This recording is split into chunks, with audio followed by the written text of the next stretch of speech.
Construcciones en el análisis. Sigmund Freud. Construcciones en el análisis.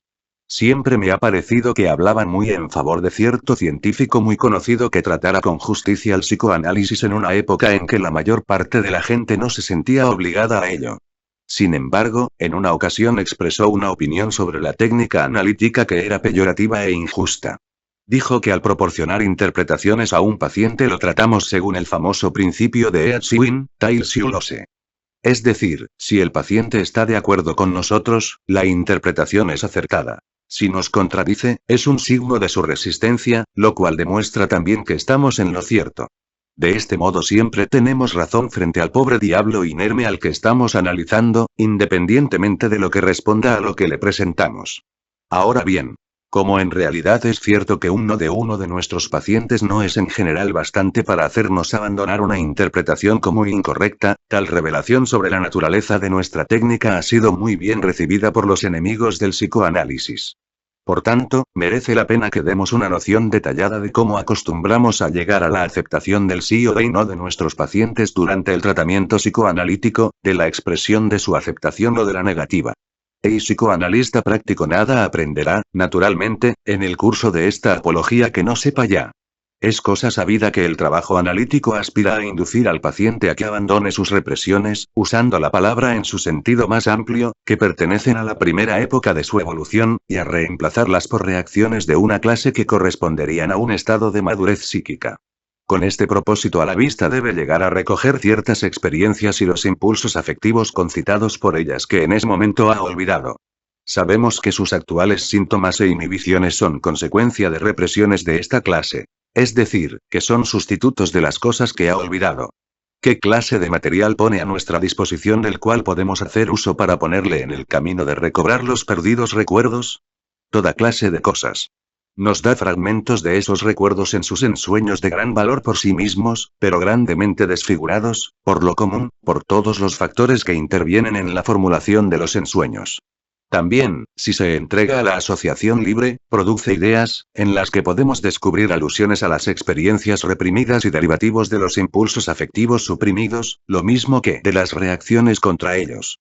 Y finalmente existen indicios de repeticiones de los afectos que pertenecen al material reprimido que se encuentran en acciones realizadas por el paciente, algunas importantes, otras triviales, tanto dentro como fuera de la situación psicoanalítica. Nuestra experiencia ha demostrado que la relación de transferencia que se establece hacia el analista se halla particularmente calculada para favorecer el regreso de esas conexiones afectivas. De este material bruto, si podemos llamarlo así, es de donde hemos de extraer lo que buscamos. Y lo que buscamos es una imagen del paciente de los años olvidados que sea verdadera y completa en todos los aspectos esenciales. Pero en este punto hemos de recordar que el trabajo analítico consta de dos porciones completamente distintas, que se llevan a cabo en dos localizaciones diferentes, que afecta de dos personas, a cada una de las cuales le es asignada una tarea distinta. Por un momento puede parecer extraño que este hecho tan fundamental no haya sido señalado hace tiempo. Pero inmediatamente se percibirá que nada había oculto en esto, que es un hecho universalmente conocido y evidente por sí mismo y que solo se pone de relieve aquí y se examina aisladamente con una intención particular. Todos sabemos que la persona que está siendo psicoanalizada ha de ser inducida a recordar algo que ha sido experimentado por ella y reprimido, y los determinantes dinámicos de este proceso son tan interesantes que la otra parte del trabajo, la tarea realizada por el psicoanalista, es rechazada a un segundo término. El analista ni ha experimentado ni ha reprimido nada del material que se considera. Su tarea no ha de ser recordar algo. ¿Cuál es entonces su tarea? Su tarea es hacer surgir lo que ha sido olvidado a partir de las huellas que ha dejado tras sí, o más correctamente, construirlo. El tiempo y modo en que transmite sus construcciones a la persona que está siendo psicoanalizada, así como las explicaciones con las que las acompaña, constituyen el nexo entre las dos partes del trabajo analítico, entre su propia parte y la del paciente. Su trabajo de construcción o, si se prefiere, de reconstrucción, se parece mucho a una excavación arqueológica de una casa o de un antiguo edificio que han sido destruidos y enterrados. Los dos procesos son en realidad idénticos, excepto que el psicoanalista trabaja en mejores condiciones y dispone de más material en cuanto que no trata con algo destruido, sino con algo que todavía se halla vivo, y tal vez también por otra razón. Pero así como el arqueólogo construye las paredes del edificio a partir de los cimientos que han permanecido, determina el número y la situación de las columnas a partir de las depresiones en el suelo y reconstruye las decoraciones y pinturas murales partiendo de los restos encontrados en las ruinas, lo mismo hace el psicoanalista cuando deduce sus conclusiones de los fragmentos de recuerdos, de las asociaciones y de la conducta del sujeto. Los dos tienen un derecho innegable a reconstruir, con métodos de suplementación y combinación, los restos que sobreviven. También los dos están sujetos a comunes dificultades y fuentes de error. Uno de los problemas más arduos que se presentan al arqueólogo es la determinación de la antigüedad de sus hallazgos. Y si un objeto aparece en algún nivel o si ha sido llevado a él por algún trastorno posterior. Es fácil imaginar las dudas correspondientes que surgen en el caso de las construcciones psicoanalíticas. Como hemos dicho, el psicoanalista trabaja en condiciones más favorables que el arqueólogo, puesto que dispone de un material que no tiene comparación con el de las excavaciones. Por ejemplo, de la repetición de reacciones que datan de la infancia y todo lo que está indicado por la transferencia en conexión con estas repeticiones. Pero además ha de tenerse en cuenta que el excavador trata con objetos destruidos de los que se han perdido grandes e importantes fragmentos, por violencias mecánicas, por el fuego y por el pillaje. Ningún esfuerzo los descubrirá ni los podrá unir con los restos que sobreviven. El único camino que queda es el de reconstrucción, que por esta razón con frecuencia solo puede alcanzar un cierto grado de probabilidad. Pero ocurre algo diferente con el objeto psíquico cuya temprana historia intenta recuperar el psicoanalista. Aquí corrientemente nos encontramos en una situación que en la arqueología solo se presenta en raras circunstancias, como las de Pompeya o las de la tumba de Tutankamón. Todo lo esencial está conservado. Incluso las cosas que parecen completamente olvidadas están presentes de alguna manera y en alguna parte y han quedado meramente enterradas y hechas inaccesibles al sujeto. Realmente, como sabemos, puede dudarse de si cualquier estructura psíquica puede ser víctima de una total destrucción. Solo depende de la técnica psicoanalítica el que tengamos el éxito de llevar completamente a la luz lo que se haya oculto. Solo hay otros dos hechos que contrapesan la extraordinaria ventaja de la que disfruta el trabajo psicoanalítico. Uno, que los objetos psíquicos son incomparablemente más complicados que el material de las excavaciones, y otro, que tenemos un insuficiente conocimiento de lo que podemos esperar encontrar en cuanto que su estructura más fina contiene tantas cosas que son todavía misteriosas. Pero nuestra comparación de las dos clases de trabajo no puede ir más allá que esto, porque la diferencia principal entre ellos se halla en el hecho de que para el arqueólogo la reconstrucción es la aspiración y el fin de sus esfuerzos, mientras que para el analista la construcción es solamente una labor preliminar. No es, sin embargo, una labor preliminar en el sentido de que haya de completarse antes de que pueda empezarse el trabajo siguiente, como, por ejemplo, ocurre en el caso de la construcción de un edificio en el que todas las paredes han de levantarse y todas las ventanas incrustarse antes de que pueda empezarse la decoración interna de las habitaciones. Todo psicoanalista sabe que las cosas ocurren de un modo diferente en un tratamiento analítico y que ambas clases de trabajo se realizan simultáneamente, una de ellas marchando un poco por delante y la otra siguiéndola. El psicoanalista termina una construcción y la comunica al sujeto del análisis, de modo que pueda actuar sobre él. Constituye entonces otro fragmento con el material que le llega, hace lo mismo y sigue de este modo alternativo hasta el final. Si en los trabajos sobre técnica psicoanalítica se dice tan poco acerca de las construcciones es porque en lugar de ellas se habla de las interpretaciones y de sus efectos. Pero creo que construcción es desde luego la palabra más apropiada. El término interpretación se aplica a alguna cosa que uno hace con algún elemento sencillo del material, como una asociación o una parapraxia. Pero es una construcción cuando uno coloca ante el sujeto analizado un fragmento de su historia anterior, que ha olvidado, de un modo aproximadamente como este. Hasta que tenía usted N años, se consideraba usted como el único e ilimitado dueño de su madre. Entonces llegó otro bebé y le trajo una gran desilusión.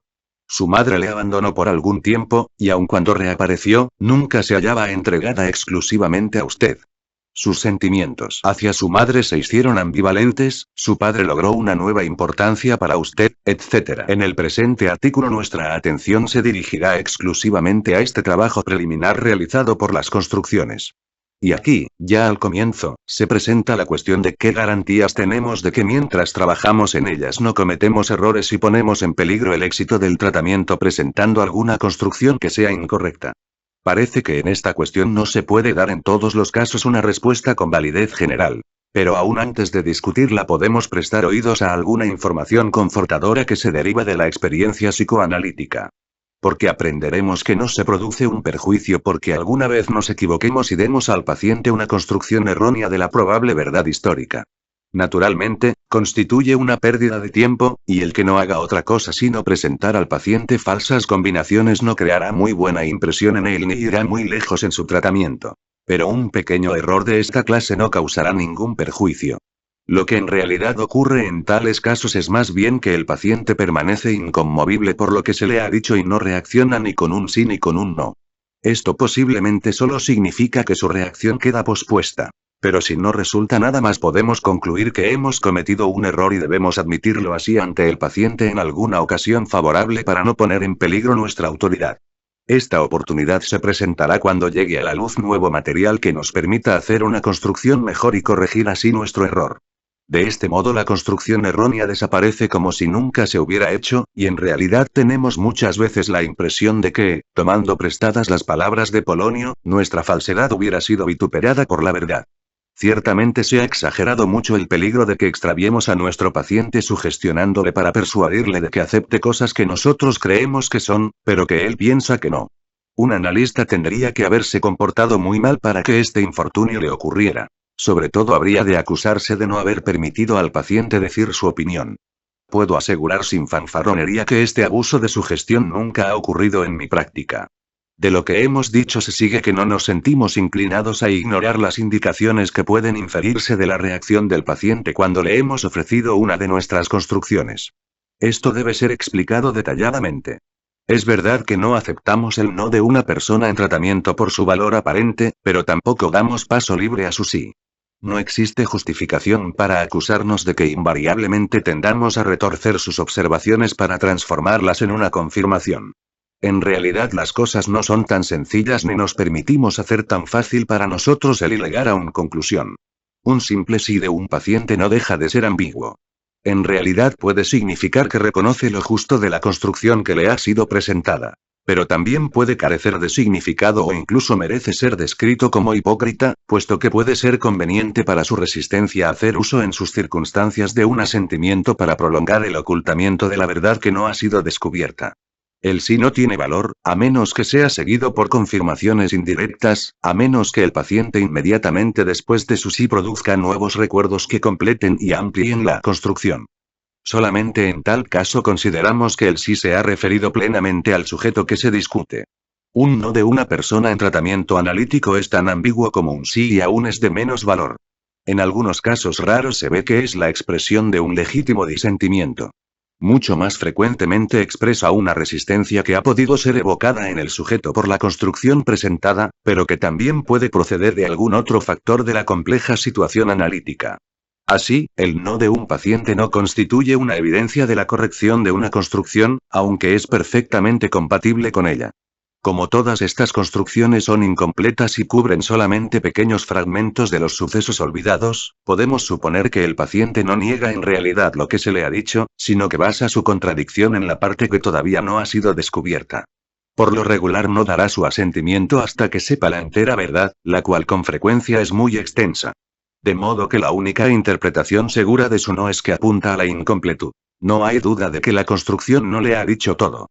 Parece, por tanto, que las manifestaciones expresas del paciente después de que se le ha presentado una construcción proporcionan muy escasa evidencia sobre la cuestión de si hemos acertado o no. Es del mayor interés que hay formas indirectas de confirmación que son dignas de crédito en todos los aspectos.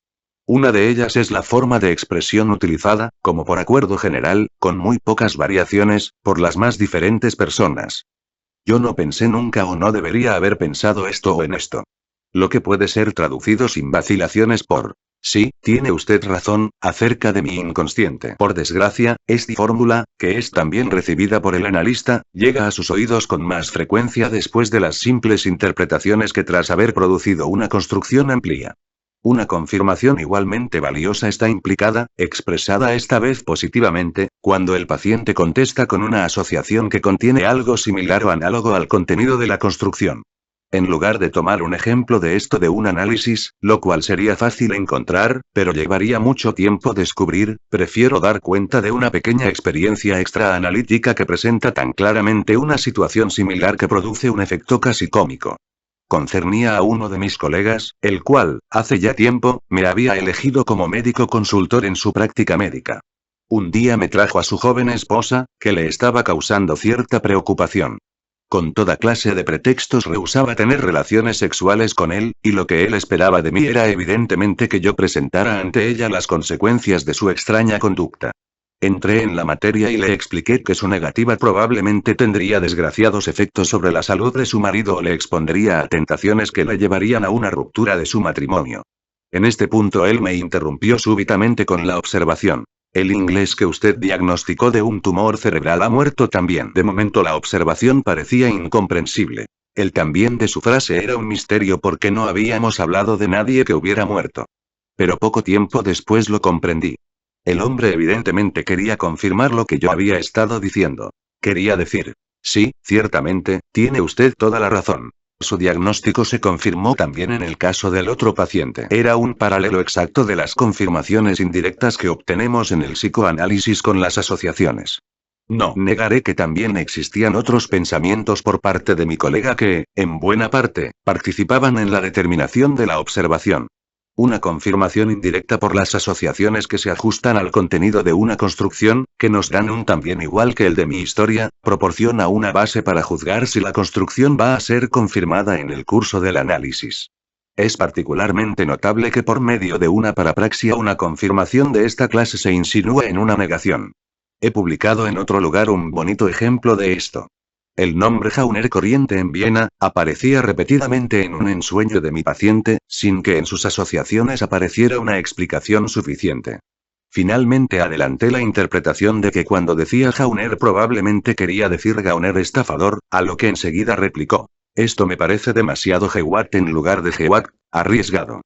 O el otro ejemplo, en el cual, cuando sugería a un paciente que él consideraba unos determinados honorarios como demasiado elevados, quiso negar tal sugestión con las palabras. $10 no son nada para mí, pero en lugar de dólares puso una moneda de menor valor y dijo 10 chelines. Si un análisis está dominado por poderosos factores que imponen una reacción terapéutica negativa, tal como un sentimiento de culpabilidad, una necesidad masoquista de sufrimiento o repugnancia a recibir ayuda del psicoanalista, la conducta del paciente después de habérsele presentado una construcción hace con frecuencia muy fácil el que lleguemos a la decisión que estábamos buscando. Si la construcción es mala, no hay cambios en el paciente. Pero si es acertada o se aproxima a la verdad, reacciona a ella con una inequívoca agravación de sus síntomas y de su estado general. Podemos resumir la cuestión afirmando que no hay justificación para que se nos reproche que descuidamos e infravaloramos la importancia de la actitud de los sujetos sometidos a análisis ante nuestras construcciones. Prestamos atención a ella y a menudo obtenemos valiosas informaciones. Pero esas reacciones por parte del paciente son raramente inequívocas y no proporcionan oportunidad para un juicio definitivo. Solamente el curso posterior del análisis nos faculta para decidir si nuestras construcciones son correctas o inútiles. No pretendemos que una construcción sea más que una conjetura que espera examen, confirmación o rechazo. No pretendemos estar en lo cierto, no exigimos una aceptación por parte del paciente ni discutimos con él si en principio la niega. En resumen, nos comportamos como una figura familiar en una de las farsas de Nestroy. El criado que solo tiene una respuesta en sus labios para toda pregunta u objeción. Todo se aclarará en el curso de los acontecimientos futuros. ¿Cómo ocurre esto en el proceso del análisis? El camino por el que una conjetura nuestra se transforma en la convicción del paciente, no hay que describirlo. Todo ello es familiar para cualquier analista por su experiencia diaria y se comprende sin dificultad. Solo un punto requiere investigación y explicación. El camino que empieza en la construcción del analista debería acabar en los recuerdos del paciente, pero no siempre llega tan lejos. Con mucha frecuencia no logramos que el paciente recuerde lo que ha sido reprimido. En lugar de ello, si el análisis es llevado correctamente, producimos en él una firme convicción de la verdad de la construcción que logra el mismo resultado terapéutico que un recuerdo vuelto a evocar. El problema de en qué circunstancias ocurre esto y de cómo es posible que lo que parece ser un sustituto incompleto produzca un resultado completo, todo esto constituye el objeto de una investigación posterior.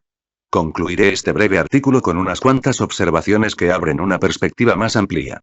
He sido sorprendido por la manera en que en ciertos análisis la comunicación de una construcción evidentemente acertada ha evocado en el paciente un fenómeno extraño y al principio incomprensible.